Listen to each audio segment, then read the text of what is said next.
ਜਿਹੜਾ ਇਹ ਫਲੈਟਾਂ ਇੱਥੋਂ ਕੋਲੋਂ ਲੰਘਦੀਆਂ ਹਨ ਤੇ ਯਕੀਨ ਕਰੋ ਵੀ ਦਿਲ ਹੋਰ ਉਦਾਸ ਹੋਈ ਜਾਣਾ। ਹੁਣ ਯੂਏ ਦੀ ਫਲੈਗ ਜਿਹੜੇ ਛੱਤਾਂ ਪਰ ਲਾਏ ਨੇ ਤਾਂ ਕਿੰਨੀ ਸੋਹਣੀ ਹੈ, ਉਹਨਾਂ ਕਿਆ ਖੂਬਸੂਰਤੀ ਨਾਲ ਬਣਾਈ ਹੈ।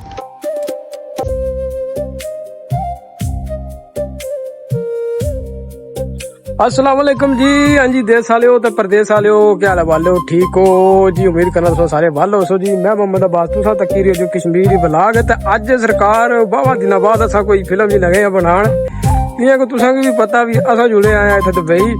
तो यकीन करो कि दिल का कोई नहीं लगता पाया, पर क्या करिए लाना पैंदा।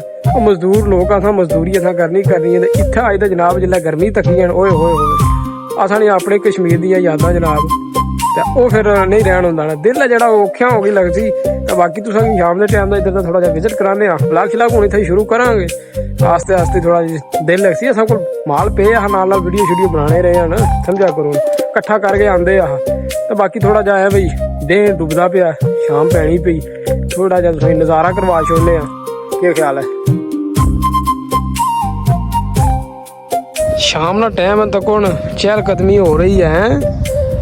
अगे वो चाचा भी को बैठे ने इत्थे इंजॉय हो रहा है। तो बाकी है तक हूँ मौसम हूँ थोड़ा जा कुछ ठंडा होया है।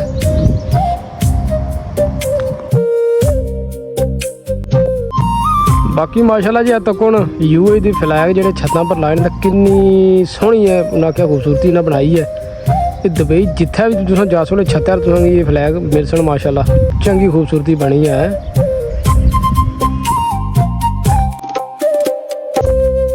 बाकी सरकार है तक कोई फ्लैट आनी पई है, तो जो फ्लैटां इतों कोलों लंघदियां न तो यकीन करो कि दिल होर उदास हो जाना।